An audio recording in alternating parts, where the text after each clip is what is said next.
Hello, আমি বামুন আব্দুল্লাহ লিখছি বাগেরহাট ফকিরহাট থেকে। আশা করি এই ঘটনাটি আপনার ও শ্রোতাদের ভালো লাগবে। ঘটনাটি 1966 সালের দিকে আমার বাবার সাথে ঘটে, সম্পর্কে যিনি আমার দাদু হন।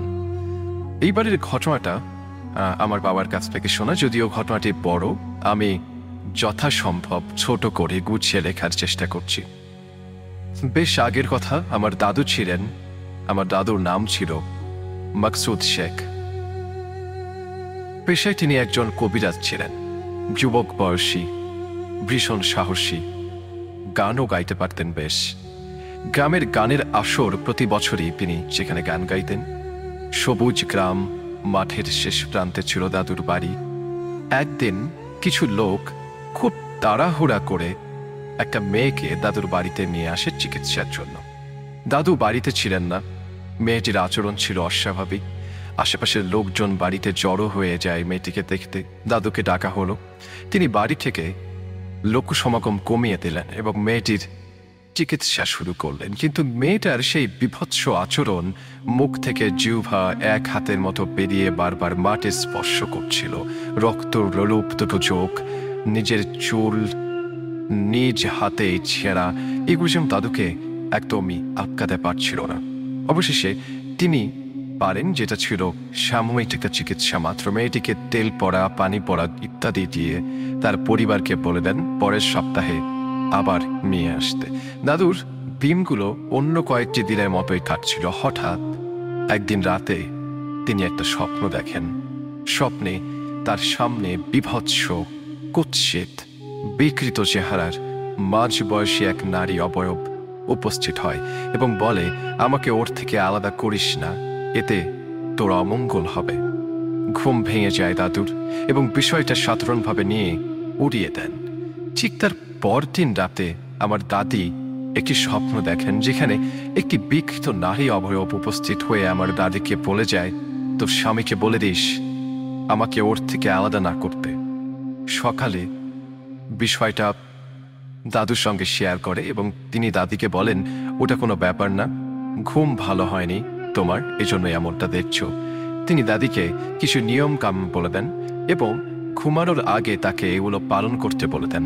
দিনকাল ভালোই চলছিল। 7 দিন পরে সেই মেয়েটিকে দাদুর কাছে আনা হয়। মেয়েটির অবস্থা বেশ বাজে ছিল। আমার দাদু তা ভালোভাবে বুঝতে পারলেন। তার কবিরাজি দক্ষতা ব্যবহার করে তিনি দেখলেন মেয়েটির সঙ্গে একটা জিন আছে, যেটা ছিল একটা মহিলা জিন। তার পরিবারকে কথাটা জানানো হলে তার দাদুর ওপর চিকিৎসার ভার দেন তারা। টুকটাক এই সব জানতেন দাদু। বেশ কিছু সময় ধরে কবিরাজি চালিয়ে জিনটাকে বিদায় করলেন তিনি, এবং কে জানতো যে বিদায় করা ওই জিনটি আমার দাদুর সংসার জীবন এক সময় কাল করে দেবে, কাল হয়ে আসবে। আমার দাদি ছিলেন গর্ভবতী। কোনো একটা কারণে আমার দাদি একদিন রাতে বাইরে আসলেন, হাতে হ্যারিকেনের আবছা আলো। সে আলোয় তিনি উঠোনের পাশে থাকা সজনে গাছের নিচে কিছু একটা দেখতে পেলেন। গোয়ালের গরু টরু হতে পারে ভেবে তিনি একটু কাছে গিয়ে দেখার চেষ্টা করলেন। কাছে গিয়ে তিনি যা দেখলেন, এর পেছনে কোনো যুক্তি খাটে না। তিনি দেখলেন সজনে গাছের নিচে বসে আছে তার রাতের স্বপ্ন দেখা সেই বিভৎস নারীর অবয়বটি, যার গলায় ছিল লাল লাল গোল ছোপ, রক্তের মতো চোখ, এক দৃষ্টিতে তাকিয়ে আছে দাদির দিকে। এই দৃশ্য দেখে দাদি আর নিজেকে ঠিক রাখতে পারলেন না, চিৎকার দিয়ে জ্ঞান হারান তিনি। জ্ঞান ফিরলে তার সাথে ঘটে যাওয়া সবকিছু তিনি খুলে বলেন। পরদিন দাদু তার বাড়ি বন্ধ করে দেন। এরপর বেশ কিছুদিন তেমন কিছু আর হয়নি। একদিন রাতে দাদি পেটে খুব ব্যথা অনুভব করেন। প্রথমবারের মতন বাচ্চা প্রসব করেন তিনি। দাইমা বাচ্চা হাতে নিয়ে নিজেই অবাক। বাচ্চাটি ছিল মৃত এবং তার গলায় ছিল লাল লাল ছোপ, চোখ দুটো ছিল রক্তের মতো লাল, যেন দাদির সেই রাতে সজনে গাছের নিচে দেখা সেই নারী অবয়বের একটি মূর্তি। পরিবারের শোকের ছাপ, তাড়াতাড়ি দাফন কার্য শেষ করা হয় বাচ্চাটার। এই মর্মান্তিক ঘটনার পর 2-3 মাস সবকিছু স্বাভাবিক ছিল। একদিন পাশের গ্রামের একটা পালা গানের মঞ্চে ডাক পান দাদু। সময় মতো সেখানে উপস্থিত হন। অনুষ্ঠান শেষ করে মাঝরাতের দিকে বাড়ির উদ্দেশ্যে রওনা করলেন। এ জানত ওই রাতে আশাতীত একটা ভয়ঙ্কর ঘটনা ঘটে যাবে তার সাথে। বাড়ি ফেরার পথ ছিল একটা নদীর রাস্তা ধরে ওই রাতে খেয়া ঘাটে পৌঁছালেন দাদু।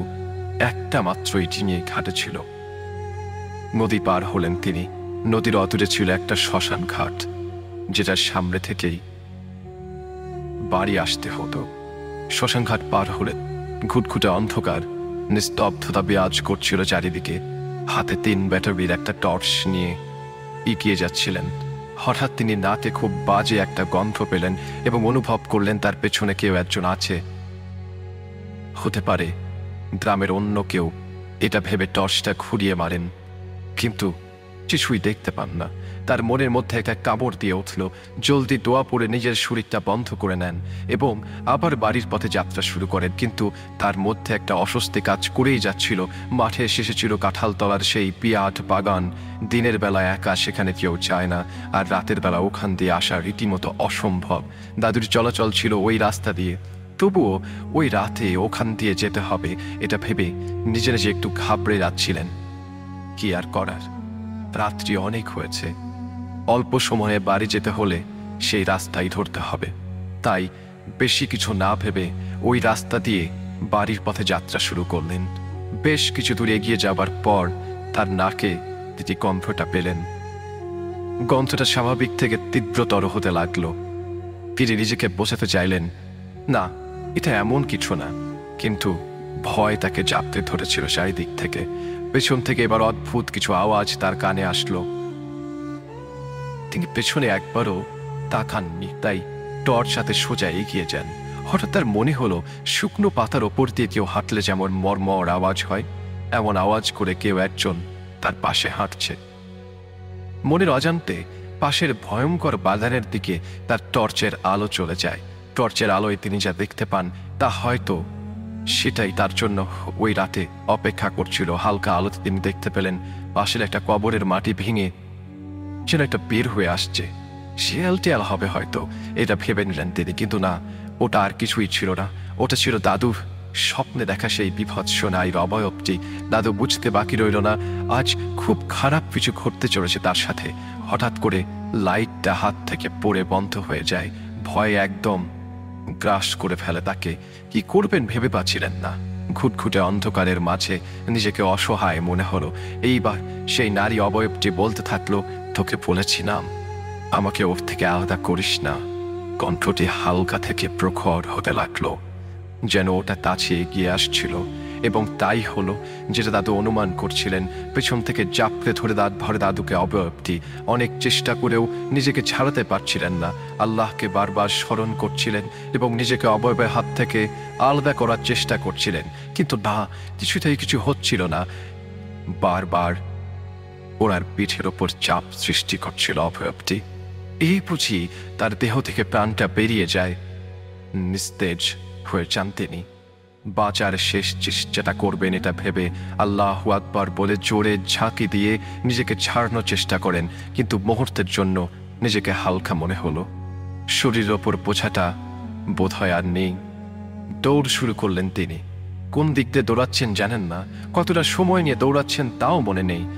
মনে আছে জ্ঞান হারানোর আগে উনি সামনে হালকা আলো দেখতে পেয়েছিলেন। পরের দিন নিজেকে নিজের বিছানায় আবিষ্কার করলেন। তার পাশে অনেক লোকজন, তাই তার দিকে সবাই তাকিয়ে আছে। রাতের ঘটনাটা খুলে বললেন তিনি। প্রাণে বাঁচলেও নিজের কোমরের বল হারান তিনি। শরীরের বিভিন্ন স্থানে ক্ষতের সৃষ্টি হয়। পরে এলাকার এক স্বনামধন্য কবিরাজের কাছে দাদুকে নিয়ে গেলে তিনি বলেন, মেয়েটির কাছ থেকে ওই জিনটি আলাদা করার জন্য এত কিছু ঘটেছে। এমনকি আমার দাদির সন্তান নষ্ট হওয়া ওই জিনটি দায়ী। পরের ওই কবিরাজ সেই বিভৎস নারী জিনটিকে আটকান এবং তাকে একটি বোতলে ভরে ভৈরব নদীর পানিতে ফেলে দেন। এরপর অনেক বছর জীবিত ছিলেন দাদু। জীবনে চলার পথে আর কখনো সোজা হয়ে দাঁড়াতে পারেননি। কোমরের ওপরের অংশ বাঁকা হয়েছিল তার। মাথার নিচের দিকে ঝুঁকে লাঠি ভর করে হাঁটতে হতে থাকে। এরপর তিনি অনেক বছর জীবিত ছিলেন। 4 সন্তানের বাবাও হয়েছিলেন। তার সাথে তার পরিবারের সাথে এমন আর কখনো হয়নি।